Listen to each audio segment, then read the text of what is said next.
Are you over the age of 45? How about over the age of 50? Or maybe even over the age of 60? If so, from an entrepreneurial perspective, statistically speaking, you are way younger than you think you are. And you're actually in a very lucrative position. If you still have gas in the tank, there are ways to capitalize on that are probably going to blow your mind. Welcome to Future Zeros, a series focused on growing and monetizing your financial advisor practice with minimum risk and maximum value, adding zeros to the bottom line today and when it's time to monetize your practice. Your host is Mike Walters, CEO of USA Financial.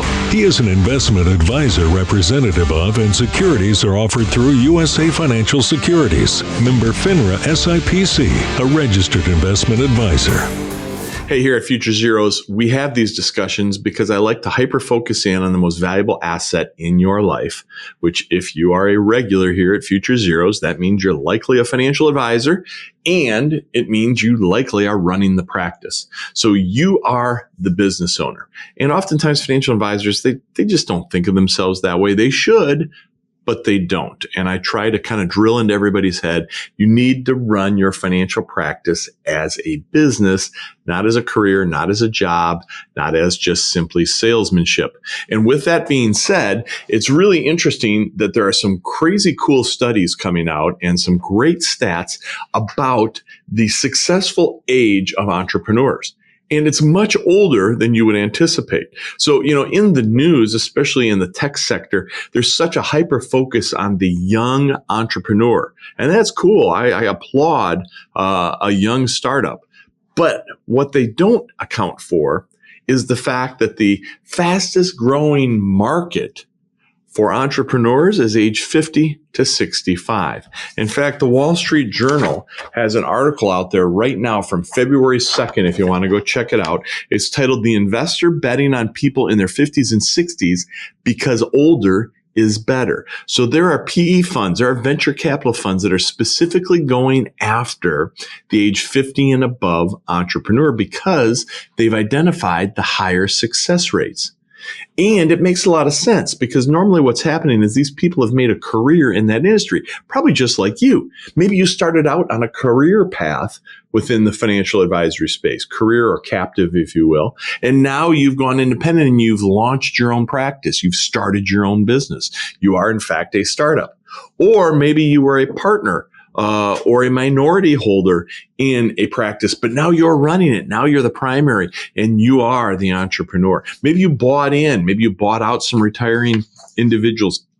Whatever the case might be, it's very, very common that the individuals running a practice today have not necessarily been running the practice their entire career, but they have spent a lengthy career in financial services and now they're running a practice. And that bodes really, really well for you because, as the Wall Street Journal says, the older founders have advantages over the younger. They have connections, they have credibility, they have industry experience, they've seen it all. They have relationships that can take years, if not decades, to cultivate. They can spot opportunities that younger folks miss because they know the rules of their business. They know how to break them, what needs to be broken, and the problems that need to be solved so they can hyper-focus on those encounters and go after those issues and those problems and capitalize on them. So again, the fastest growing market, and this is from brilliantminds.com, brilliantminds.com. The fact is that the fastest growing market for entrepreneurs is age 50 to 65. That's pretty cool. There's also an interesting study out there. Wall Street Journal referenced it. It's from the American Economic Review. It's titled Age and High Growth Entrepreneurship. And again, it's many pages. I think if I remember right, I think it was like 60 pages, this study. But they say many observers and many investors believe that younger people are especially likely to produce the most successful new firms.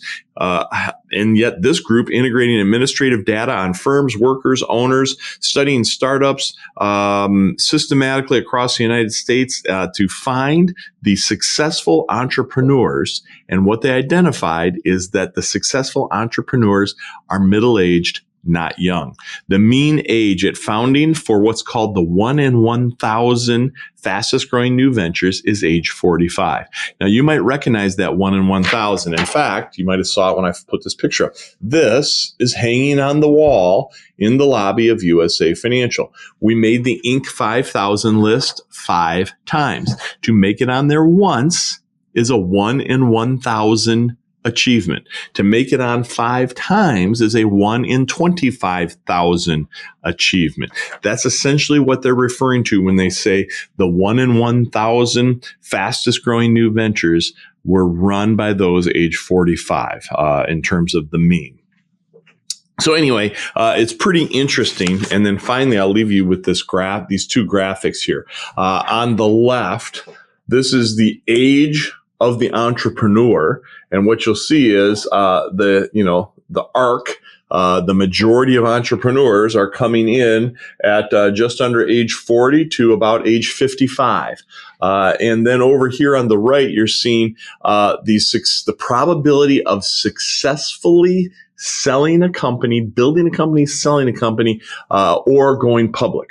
And you can see that the odds continue to go up, and then they maximize out here at age 50 to 65. That's when people are most successful with those transitions and taking it public. And the key there is, and I've said this before, making sure you still have gas in the tank. Most people wait way too long. They think that selling their practice is an exit strategy. It is not. It is a wealth strategy. You need to do it at least 5 years before you want to be done, still having gas in the tank so that you can run and grow this thing if you want to get maximum dollars. If you're simply looking to retire, you want to throw the keys at somebody else and sell the book of business, that's a different kind of transaction. Can be very lucrative. Don't get me wrong. We help and assist with people doing this all the time. But if you truly want to maximize the value of your business, and if you've had customers that you've invested for that have sold the business, they have it the first bite of the apple, the second and third bite of the apple, it's those second and third bites that truly drives the majority of wealth for a business owner building an asset and ultimately selling it.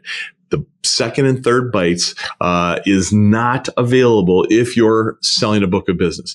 But if you're selling a practice, if you're selling an actual business, we can help you stage and set that up, but you have to do it while you still have gas in the tank. So, hey, love to talk to you about this stuff. You know you can always reach out. This information is for licensed financial professionals only and is not intended for use in soliciting sales from the public. The views expressed represent the opinions of the presenter or their featured guest, not necessarily those of USA Financial or its affiliated subsidiaries. Industry references are generic and are not intended to represent actions or beliefs of any individual or entity. Content is only presented to illustrate general principles, beliefs, or ideas and should not be construed as legal or regulatory advice. Trademark and copyright protected. USA Financial and Affiliates.